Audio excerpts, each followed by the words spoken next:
সম্প্রতি আমেরিকান সৈন্যরা ভেনেজুয়েলায় হামলা করে প্রেসিডেন্ট এবং ফার্স্ট লেডিকে ধরে নিয়ে গেছে। বিষয়টি নিয়ে গোটা পৃথিবীতে তোলপাড় চলছে। এ বিষয়ে আপনার মন্তব্য জানতে চাই। প্রিয় দর্শক, এ বিষয় নিয়ে অন্য ১০ জনের মন্তব্যের চাইতে আমার মন্তব্য কোনো ব্যতিক্রম বা ভিন্ন কোনো মন্তব্য নয়। ভেনেজুয়েলার প্রেসিডেন্টকে ধরে নিয়ে যাওয়া হয়েছে, তার ব্যাপারে নানান নেগেটিভ মন্তব্য আছে। সে দেশের মানুষ তার উপর অসন্তুষ্ট, তিনি বলপূর্বক তাদের উপরে শাসন কার্য পরিচালনা করছেন, বামধারার রাজনীতিকরণ ইত্যাদি, ইত্যাদি। তার ভিতরে অনেক নেগেটিভিটি থাকতে পারে। কিন্তু তাই বলে আরেক দেশের প্রেসিডেন্ট বা আরেক দেশ থেকে সৈন্যরা হামলা করে একটা দেশের প্রেসিডেন্টকে তুলে নিয়ে যাবে, এটা বোধহয় পৃথিবীর ইতিহাসে প্রথম ঘটেছে। তথাকথিত সভ্য পৃথিবীতে এই প্রথমবারের মধ্যে এমনটি ঘটেছে। স্ত্রীসহ রাতের গভীরে তার প্রাসাদ থেকে তাকে ধরে নিয়ে গেছে। অবশ্য তার দেশের বেশ কিছু মানুষের বিশ্বাসঘাতকতা এটার জন্য দায়ী বলে বিভিন্ন সংবাদ মাধ্যমে উঠে এসেছে। মূলত আমরা সবসময় বলি মব এটা অনুচিত, আইন হাতে তুলে নেওয়া অনুচিত, আইনের প্রতি শ্রদ্ধাশীল থাকতে হয়। এখন কোনো কারোর ব্যাপারে যদি অভিযোগ হয়, অভিযোগ হলে তাকে নিয়মতন্ত্র, আন্তর্জাতিক আইন কোনো কিছু না মেনে যদি তাকে তুলে এনে যা খুশি তা করা যায়, আমার মনে হলো আর আমি ধরে নিয়ে আসলাম, এর বিচার শুরু করে দিলাম। তাহলে এটা যদি জায়েজ হয় বা এটা যদি বৈধ হয়, তাহলে সেক্ষেত্রে মবে কি দোষ করেছে? তাহলে কি ব্যাপারটা এরকম যে যারা শক্তিশালী, যারা পাওয়ারফুল তাদের জন্য আইনের প্রতি শ্রদ্ধা এগুলোর কোনো দরকার নাই? আদতে তাই, বাস্তবে তাই। বর্তমান বিশ্ব পরিস্থিতির আলোকে সেটাই চলছে মূলত। অর্থাৎ যে সমস্ত মুখে আমরা নীতিবাক্য শুনে থাকি, স্লোগান শুনে থাকি অনেক সুন্দর, সুন্দর, এগুলো বেশিরভাগই মুখরোচক। এগুলো বেশিরভাগই প্রতারণা। কখনো গণতন্ত্র, কখনো অধিকার, কখনো শান্তি রক্ষা ইত্যাদির নামে পৃথিবীতে সক্ষমতা আছে যাদের, সেই পাওয়ার আছে, তারা লুটতরাজ করা, অন্যদের সম্পদ দখল করা, সাম্রাজ্যবাদ বিস্তার করা, মাস্তানি করা, এটাই মূলত চলছে। বাকি লোকগুলো আসলে সহজ সরল বা তাদেরকে একরকমের বলতে পারেন বোকাশোকা বানিয়ে রাখার একটা প্রচেষ্টা চলছে। এটা এখন ওপেন সিক্রেট। কিন্তু দুর্ভাগ্যজনক বাস্তবতা হলো যে বেশিরভাগ মানুষজন, পৃথিবীতে আমরা যারা বসবাস করছি, আমরা এই জিনিসটা বোঝার চেষ্টা করি না। এ ধরনের ঘটনাগুলো মূলত আজকের পৃথিবীর এই তথাকথিত সভ্যতা, অধিকার কবচানোর যে বিষয়গুলো আছে, কোরআন হাদিসের অনেক বিষয়ের সাথে দেখবেন যে অধিকারের সংঘর্ষ দিয়ে কোরআন হাদিসকে ভিলেন বানানোর বা ইসলামকে ভিলেন বানানোর, ইসলামের বিধিবিধানকে ভিলেন বানানোর বা আসামের কাঠগড়াদার করার একটা চেষ্টা আমরা দেখি। অথচ এই পুরো আয়োজনটাই, এই অধিকার, শান্তি রক্ষা ইত্যাদি, ইত্যাদি এদের নামে যে পুরো আয়োজনটা, এখানে দৃশ্যমান কিছু হয়তো ভালো কাজ আমরা দেখতে পাই। মূলত পুরো আয়োজনটাই হলো মাস্তানি এবং দখলদারিত্ব এবং সাম্রাজ্যবাদ প্রতিষ্ঠার চেষ্টা মাত্র। আফ্রিকাতে কি হচ্ছে শান্তি রক্ষার নামে?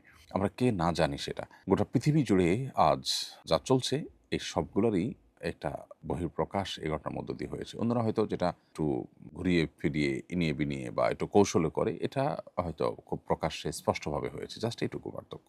তো পৃথিবীর মানুষের জন্য আসলে ইসলামী যে সমাধান, অন্য কোনো বিষয়ে যে অন্য কোনো ইজম বা মতবাদে বা অন্য কোনো ধারণা পৃথিবীতে প্রতিষ্ঠিত হওয়ার মাধ্যমে মানুষের যে শান্তি প্রতিষ্ঠিত হবে না, প্রকৃত অধিকার প্রতিষ্ঠিত হবে না, সেটা এই সমস্ত ঘটনার মধ্য দিয়ে আবারও পরিষ্কারভাবে বুঝে আসে। জাতিসংঘের মতো এরকম একটা প্রতিষ্ঠান যদি এই ধরনের একটা ঘটনা যদি কার্যকর পদক্ষেপ নিতে না পারে, তাহলে এই সমস্ত প্রতিষ্ঠানের আসলে কার্যকারিতা কতটুকু, সেটা যথেষ্ট প্রশ্ন করবার সুযোগ আছে।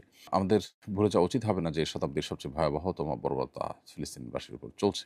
সেটা ভেনেজুয়েলার তুলনায় অনেক বেশি, অনেক ভয়ঙ্কর। অথচ সেটাকে আমরা দেখে না দেখার ভান করছি এবং গোটা পৃথিবীর মানুষের কাছে সহনীয় হয়ে গেছে। যারা করছে, গোটা পৃথিবীর চারপাশ থেকে একটা নরক তৈরি করে একটা এলাকাকে সম্পূর্ণ মাস্তানি এবং গায়ের জোর থেকে যা খুশি তা করার চেষ্টা চলছে এবং সেটাকে পৃথিবীর শক্তিশালী দেশগুলো বিভিন্নভাবে সমর্থন করে যাচ্ছে।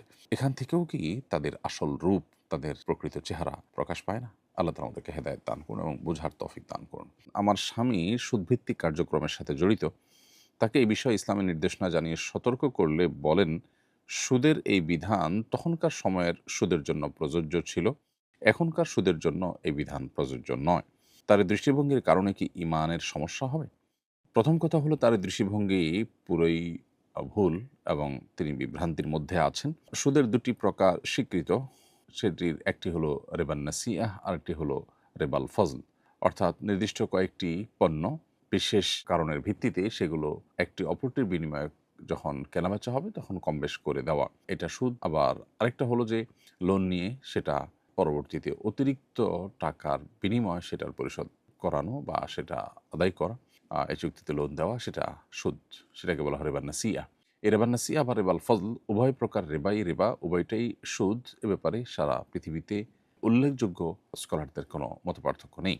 নবী করিম সাল্লাল্লাহু আলাইহি সাল্লামের সময় রেবাল ফজলের প্রচলন খুব বেশি ছিল, এটা ঠিক। কিন্তু রেবান নাসিআহ যেটা, সেটা সম্পর্কে সুস্পষ্ট বিভিন্ন রেওয়ায়েত রয়েছে এবং ওলামায়ে কেরাম এ বিষয়ে একমত অলমোস্ট। একজন সালাফ বলেছেন, "কুল্লু কারদিন জাররা নাফআন ফাহুয়া রিবা", যে লোন এর বিনিময়ে কোনো সুবিধা নেওয়া হয় সেটি সুদ।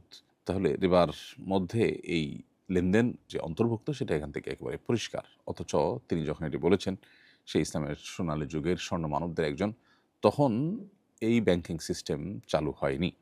তাহলে বোঝা গেল যে বর্তমান যে ব্যাংকিং সুদ আছে, ব্যাংকিং যে লেনদেনে যে সুদ আছে, এই সুদের লেনদেন এটাও হারাম। এটাকে হালাল মনে করবার কোনো কারণ নেই। বরং এটিকে হালাল মনে করলে কুফুরের আশঙ্কা পর্যন্ত আছে। তিনি রিবাকে অস্বীকার করছেন কিনা বিষয়টি সে পর্যন্ত গড়াতে পারে। সেটা অবশ্য ব্যাখ্যা সাপেক্ষ বিষয়। তো এইজন্য এ ধরনের বিশ্বাস থেকে বেরিয়ে আসতে হবে। এটা সঠিক কোনো বিশ্বাস নয়। বরং সৌদি আরবের সাবেক গ্র্যান্ড মুফতি শেখ আব্দুল আজিজ বিন আব্দুল্লাহ বিন বাজ রহমতুল্লাহি আলাইহ, তিনি বলেছেন যে বর্তমানে যে ব্যাংকিং সিস্টেমে যে সুদ এর লেনদেন হয়ে থাকে, এর মধ্যে রিবান নাসিআ, রিবাল ফজল ২ টাই আছে। ২ টারই উপস্থিতি এখানে আছে। টাকাটা মূলত স্বর্ণেরই একটা রূপ।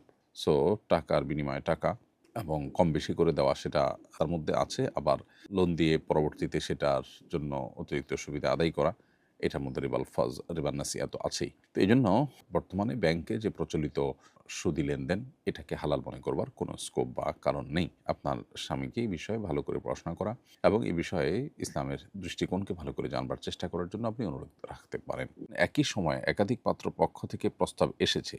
এক পাত্রপক্ষের সঙ্গে চূড়ান্ত সিদ্ধান্তে পৌঁছতে সাধারণত ১৫-২০ দিন সময় লাগে।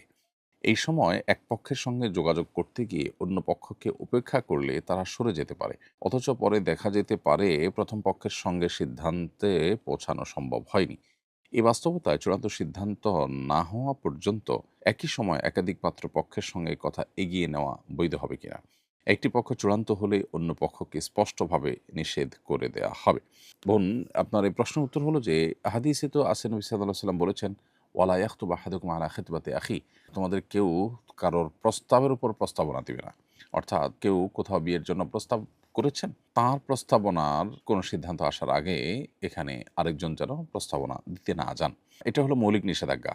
এখন কেউ কারো প্রস্তাবনা সম্পর্কে জানেন না। পাত্রীপক্ষের কাছে প্রস্তাবনা ছেলেপক্ষ নিয়ে এসেছেন, আরেকটা ছেলেপক্ষ নিয়ে এসেছেন, কেউ কারোটা হয়তো জানেন না। এরকম যদি হয় তাহলে তাদের এই প্রস্তাবনা নিয়ে আসাটা নাজায়েজ নয়।